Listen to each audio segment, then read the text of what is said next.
তিনের দাগ কি বলেছে? আলফা ও বিটা পরস্পর পূরক কোণ। তাহলে পূরক কোণ মানে কি প্রথমে আমরা লিখি,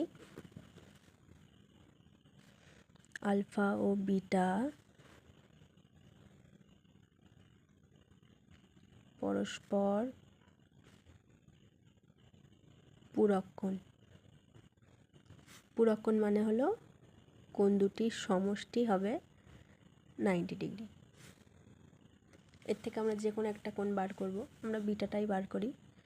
বিটা সমান কি হবে? 90 ডিগ্রি, এটা প্লাস আলফা, এদিকে আসলে মাইনাস আলফা। এবার একের অঙ্কটা করি। কি বলেছে? Sine square alpha plus sine square beta equal to 1। এক, বাম পক্ষ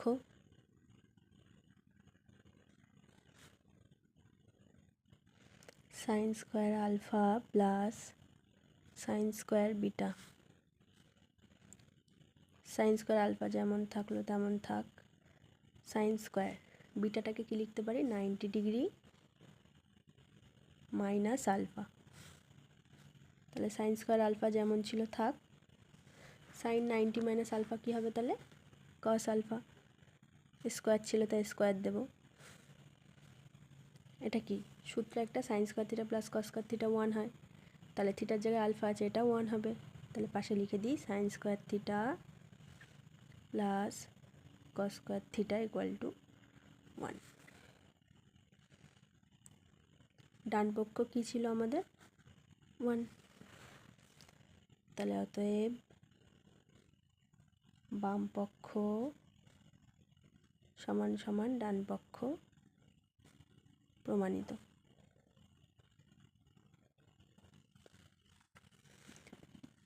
দুয়ের দাগের অঙ্কটা কি বলেছে? Cot beta plus cos beta বাম পক্ষে।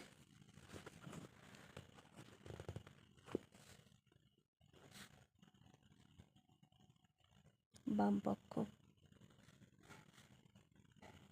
কট beta plus cos beta. Cot বিটার জায়গায় আমরা কি লিখব? 90 degree minus alpha plus cos, আবার বিটার জায়গায় কি লিখব? 90 degree minus alpha. Cot 90 degree minus alpha কি হয়? Tan alpha. Cos 90 degree minus alpha কি হবে? Sine alpha. এই পর্যন্ত রাখি। দেখি এবার ডান পক্ষ বার করি।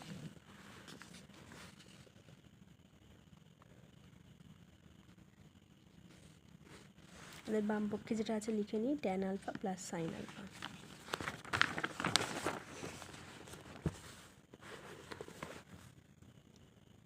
Tan alpha plus sine alpha, এটা আমাদের ডান পক্ষেও আনতে হবে।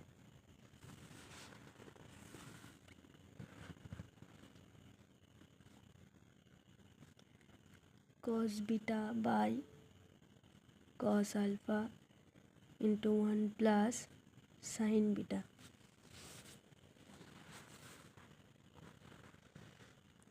কস আর একটা কী লিখেছিলাম আমরা? বিটা সমান 90 degree minus alpha.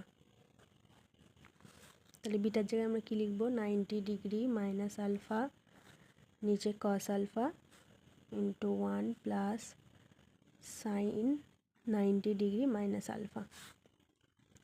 Cos 90 degree minus alpha মানে কি? সাইন আলফা, নিচে কস আলফা যেমন ছিল 1 plus sine 90 degree minus alpha মানে কি? Cos alpha. Sine alpha by cos আলফাকে আমরা কি বলি? সাইন বাই কস কি বলে? Tan alpha. Sine theta by cos theta tan theta. তাহলে sine alpha by cos alpha tan alpha into 1 plus cos alpha. এই ট্যান আলফা এর সাথেও গুণ হবে, ট্যান আলফা এটার সাথেও গুণ হবে। তাহলে লিখি ট্যান আলফা, একের সাথে গুণ করলে ওটাই হবে, আর ট্যান আলফা গুণ কস আলফা। তাহলে ট্যান আলফা যেমন ছিল থাক, ট্যানকে আমরা কি লিখতে পারি? Sine by cos, sine alpha by cos alpha into cos alpha. এই কস আলফা এই কস আলফা কেটে গেল, তাহলে আমাদের রইল tan alpha plus sine alpha. আমাদের বাম পক্ষেও কী ছিল? Tan alpha plus sine alpha. অতএব বাম পক্ষ সমান সমান ডান পক্ষ প্রমাণিত।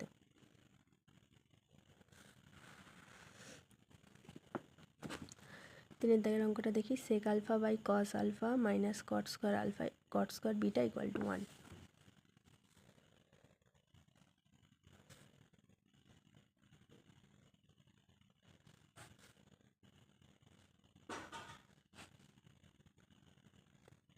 কস alpha minus cot square beta sec alpha by cos alpha minus cot square বিটার জায়গায় কী লিখবো 90 degree minus alpha.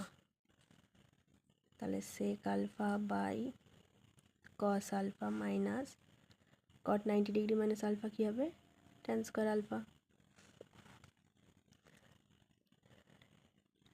Sec alpha যেমন রইল থাক। কস আলফারকে আমরা কী লিখতে পারি 1 by sec alpha minus tan square alpha. এই সেক আলফা এইটা উল্টে গিয়ে ওপরে গিয়ে সেক আলফা গুণ হবে। তাহলে সমান সমান সেক আলফা গুণ sec alpha by 1 minus tan square alpha. Sec alpha গুণ করলে sec square alpha minus tan square alpha. এটা তো একটা সূত্র হয়ে গেল।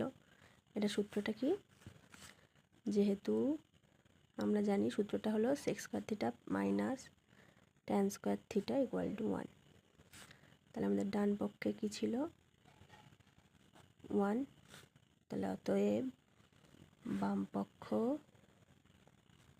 সমান সমান ডান পক্ষ প্রমাণিত। আশা করি তোমরা সকলে বুঝতে পেরেছো। পরের ভিডিও যদি পেতে চাও তাহলে অবশ্যই কমেন্টে জানিও।